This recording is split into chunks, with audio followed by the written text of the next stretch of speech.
وَجَعَلْنَا بَيْنَهُمْ وَبَيْنَ الْقُرَى الَّتِي بَارَكْنَا فِيهَا، اور ہم نے قائم کر دی ان کے درمیان اور ان کی بستیوں کے درمیان وہ بستی جس میں ہم نے برکت رکھی تھی۔ قُرًى ظَاهِرَةً وَقَدَّرْنَا فِيهَا السَّيْرَ، ظاہر بستیاں یا متصل ملی ہوئی بستیاں، اور ہم نے ان کے لیے ان کے چلنے کی منزلیں مقرر کر دی۔ سیروا فیہا لیالی و ایامن آمنین، تم چلو ان میں راتوں کو اور دنوں کو امن کے ساتھ۔ اب اللہ تعالیٰ فرماتے ہیں کہ جو قوم سبا تھی جو یمن میں آباد تھی، تو وہ تجارت کے لیے جاتے تھے شام،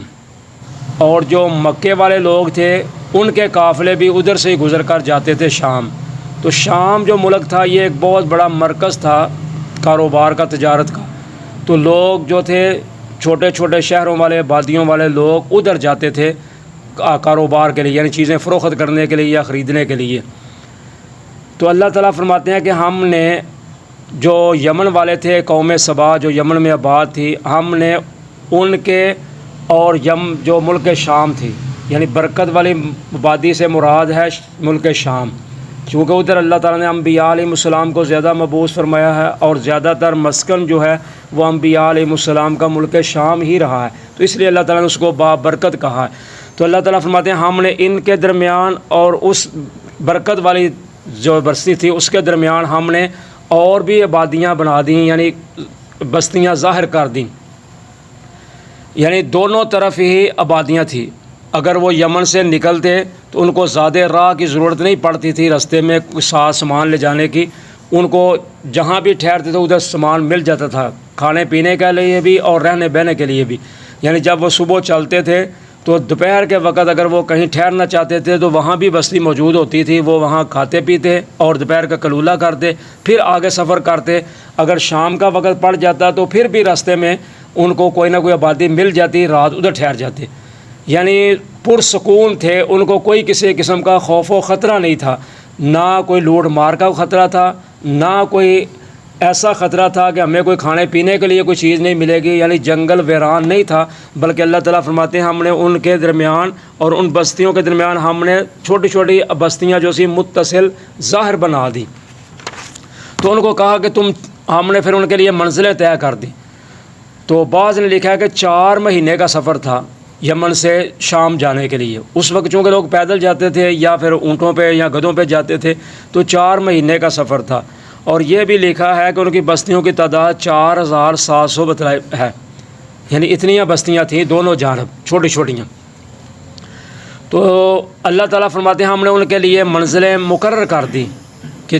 تم چلتے ہو، اگر ٹھہرنا چاہتے ہو ایک منزل پہ، تھوڑا دیر سانس لینا چاہتے ہو، آرام کرنا چاہتے ہو تو ٹھہر جاؤ، پھر چلنا چاہتے ہو چلو، پھر ٹھہرنا چاہتے ہو ٹھہر جاؤ۔ تو اللہ تعالیٰ فرماتے ہیں راتوں کو اور دنوں کو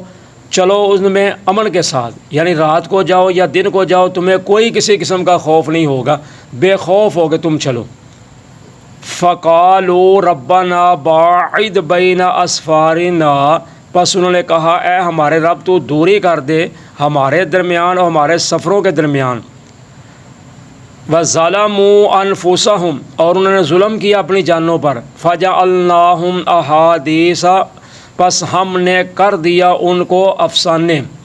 یا ہم نے کر دیا ان کو قصے۔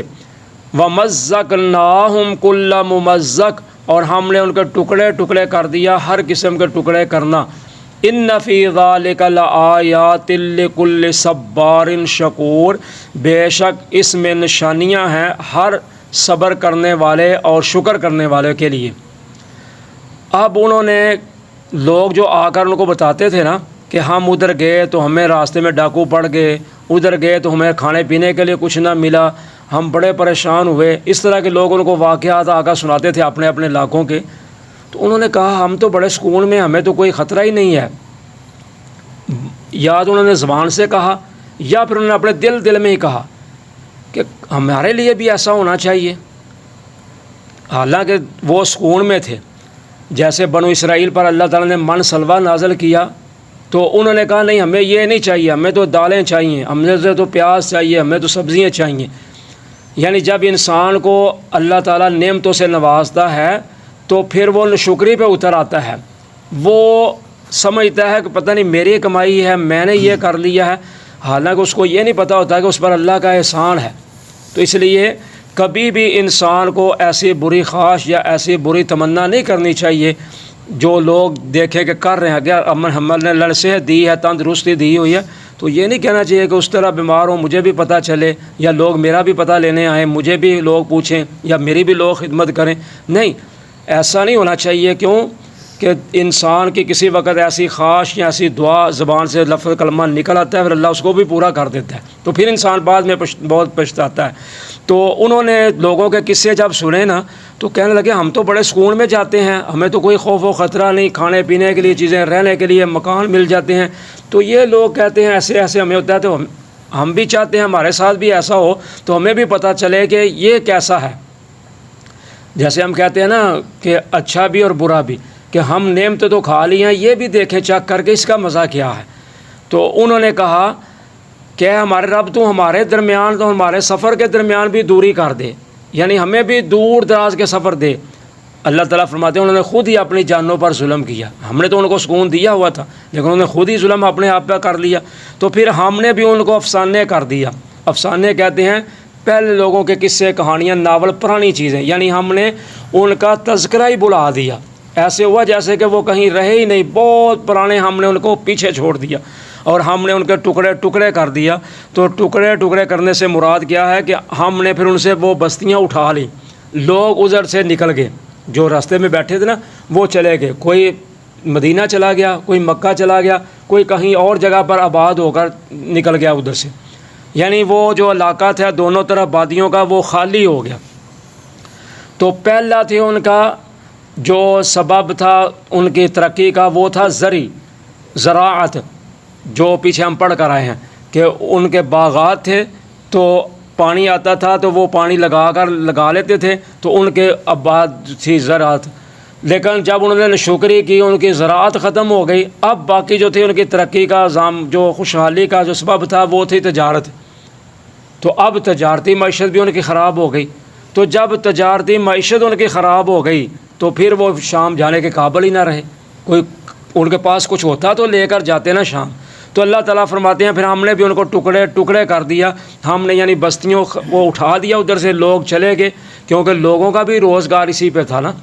جیسے ہم آج مری ایوبیہ یا کاغان نران جاتے ہیں تو ادھر جو لوگ بیٹھے ہوئے ہیں ان کا وہ کھانے پینے کا اللہ نے ایک سبب لگایا ہوا ہے، ہم جاتے ہیں ادھر سے چیزیں خریدتے ہیں، رہتے ہیں، ان کا سبب بن جاتا ہے۔ تو جب ہم جائیں گے نہیں ادھر تو پھر ظاہر ہے وہ کہیں اور راستہ تلاش کریں گے روزی کے لیے۔ تو اللہ تعالیٰ فرماتے ہیں جب ان کی تجارت بھی ہم نے تباہ و برباد کر دی تو پھر وہ لوگ وہاں سے چلے گئے، تو یہ اب کنگال ہو گئے۔ تو اللہ تعالیٰ فرماتے ہیں ان فی ذالک لآیات لکل صبار شکور، اس میں البتہ نشانیاں ہیں ہر صبر کرنے والے اور شکر کرنے والے کی۔ تو یہ دونوں الفاظ جو ہے نا صبار اور شکور، یہ مبالغے کے سیغے ہیں۔ تو مبالغہ کہتے ہیں زیادتی کے ساتھ کسی کام کو کرنا، جیسے ہم بڑھا چڑھا کر بات کریں تو بندہ سمجھے واقعی یہ سچ کہہ رہا ہے، حالانکہ ہوتا سچ نہیں۔ کسی وقت بات بندہ ایسی بناتا ہے، انداز اپنا ایسا کرتا ہے، لوگ سمجھتے ہیں واقعی سچ کر۔ تو اسی طرح اللہ تعالیٰ فرماتے ہیں جو صبر اور شکر کرنے والے ہیں، یعنی بہت زیادہ صابر اور شاکر، کہ اللہ نعمت دے تو اس پر وہ اللہ کا شکر ادا کرتے ہیں، اگر اللہ تعالیٰ کسی پریشانی میں مبتلا کرے تو اس پر صبر کرتے ہیں اور اللہ کی رحمت کی امید رکھتے ہیں۔ تو نبی اکرم صلی اللہ علیہ وسلم کو اللہ تعالیٰ نے فرمایا تھا کہ اے میرے محبوب پیغمبر صلی اللہ علیہ وسلم، اگر آپ چاہیں تو ہم وادی بطحا جو ہے نا مکہ میں، وہ ہم آپ کے لیے سونے کی بنا دیتے ہیں، تو جہاں آپ کو ضرورت پڑے آپ سونا ادھر سے اتاریں، اپنی ضرورت کے مطابق تو استعمال کر لیں۔ تو آپ نے فرمایا نہیں اے میرے اللہ کریم جی، میں چاہتا ہوں اللہم انی اشبع یوما واجوع یوما، میں چاہتا ہوں کہ میں ایک دن رج کر یعنی سیراب ہو کر تسلی کے ساتھ کھانا کھا لوں اور ایک دن میں بھوکا رہوں۔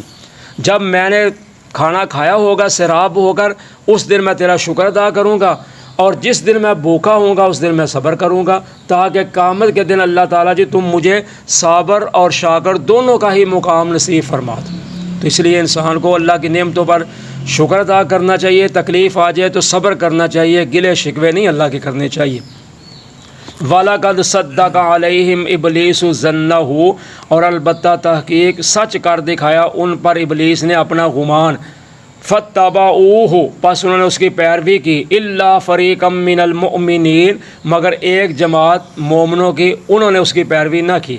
وَمَا كَانَ لَهُ عَلَيْهِمْ مِّن سُلْطَانٍ، اور نہیں ہے اس کا ان پر کوئی غلبہ، إِلَّا لِنَعْلَمَ مَن يُؤْمِنُ بِالْآخِرَةِ، مگر تاکہ ہم جان لیں کون ایمان رکھتا ہے آخرت پر، ممن هو منها فی شک، اور کون ہے ان میں سے جو شک میں ہے، وَرَبُّكَ عَلَى كُلِّ شَيْءٍ حَفِيظٌ، اور آپ کا رب ہر چیز پر نگہبان ہے۔ تو اللہ تعالیٰ فرماتے ہیں ابلیس کا جو گمان تھا وہ ان پر سچ ہو گیا۔ تو جب اللہ تعالیٰ نے حضرت آدم علیہ السلام کو، ہمارے باپ کو پیدا کیا، تو اللہ تعالیٰ نے فرشتوں کو کہا کہ سجدہ کرو اس کو، فرشتوں نے سجدہ کیا، ابلیس نے انکار کر دیا۔ تو اب جب ابلیس نے انکار کر دیا تو اللہ تعالیٰ نے اس کو پھر لعنت ڈال دی، اس پر اس کو دھرکار دیا۔ تو اس نے پھر کہا کہ اب میں ان پر اپنا زور پورا لگاؤں گا،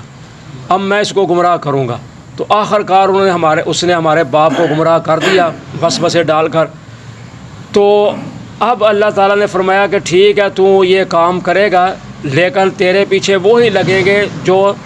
تجھے ماننے والے ہوں گے، لیکن جو مجھ پر ایمان رکھنے والے ہوں گے، آخرت پر ایمان رکھنے والے ہوں گے، ان پر تیرا کوئی غلبہ نہیں ہوگا۔ تو یہ ہے کہ ابلیس کے پیچھے وہ لوگ لگتے ہیں جو اس کو اپنا دوست رکھتے ہیں، جن کا اللہ پر ایمان ہے، آخرت پر ایمان ہے کہ ہم نے جانا ہے اللہ کے پاس، اللہ کو حساب دینا ہے، وہ پھر اس کے پیچھے نہیں لگتے۔ تو اللہ تعالیٰ فرماتے ہیں کہ تاکہ ہم جان لیں کون ہے جو آخرت پر ایمان رکھتا ہے اور کون ہے جو شک میں ہے۔ تو شیطان کا کسی پر کوئی زور نہیں ہے، یعنی اس کا کوئی کسی پر اختیار نہیں ہے سوائے اس کے کہ وہ صرف وسوسے ڈالتا ہے۔ جیسے کہ اس نے قیامت کے دن انکار کر دینا، ہم پیچھے پڑھ کر آئے ہیں 13ویں سپارہ سورہ غالباً ہجر میں، نہیں سورہ رعد میں، کہ وہ کل قیامت کو کہہ دے گا کہ بھائی مجھے کوئی دلیل پیش کرو، میں نے کب آپ کو آ کر کہا تھا یہ کام کرو، میں نے تو صرف تجھے راہ دکھایا تھا، میں نے تو صرف بات کی تھی، تو میرے پیچھے لگ گیا، آج تو جان تیرا کام جانے، مجھے نہ ملامت کر، میں نے تجھے کہا ہی نہیں تھا۔ تو شیطان کے جو سب سے داغ ہیں، جو بڑے وار ہیں، وہ 3 ہیں۔ ایک تو وہ ہے وہ شرک کی طرف لوگوں کو متوجہ کرتا ہے، یعنی بڑے بڑا شرک کو مزین کر کے خوبصورت بنا کے لوگوں کے سامنے پیش کرتا ہے۔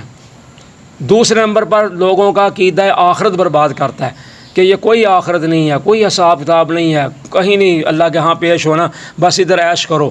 تیسرے نمبر پر وہ لباس کے معاملہ میں لوگوں کو گمراہ کرتا ہے کہ یعنی ان کو ننگا رکھتا ہے، عریانی لباس یعنی بیہودہ قسم کا لباس اور باریک لباس اور شوق والا لباس جو ہے وہ اس کی طرح لوگوں کو متوجہ کرتا ہے۔ تو جب لوگ اس طرح کا لباس پہنیں گے تو ظاہر ہے وہ شیطان کا لباس ہے، برہنہ ہونا یا ایسا جو شیلا لباس پہننا جس کی طرح لوگوں کی توجہ ہو، تو پھر وہ اس پہ شیطان کا غلبہ ہو جائے گا۔ تو یہ ہے شیاطین اور شیطان کے کارنامے۔ تو اللہ تعالیٰ فرماتے ہیں آپ کا رب ہر چیز پر نگہبان ہے، اللہ کے علم میں ہے کہ جو کچھ ہو رہا ہے یا جو کچھ کوئی کر رہا ہے، تو کل قیامت کے دن سب کچھ انسانوں کے سامنے آ جائے گا۔ جزاکم اللہ خیر۔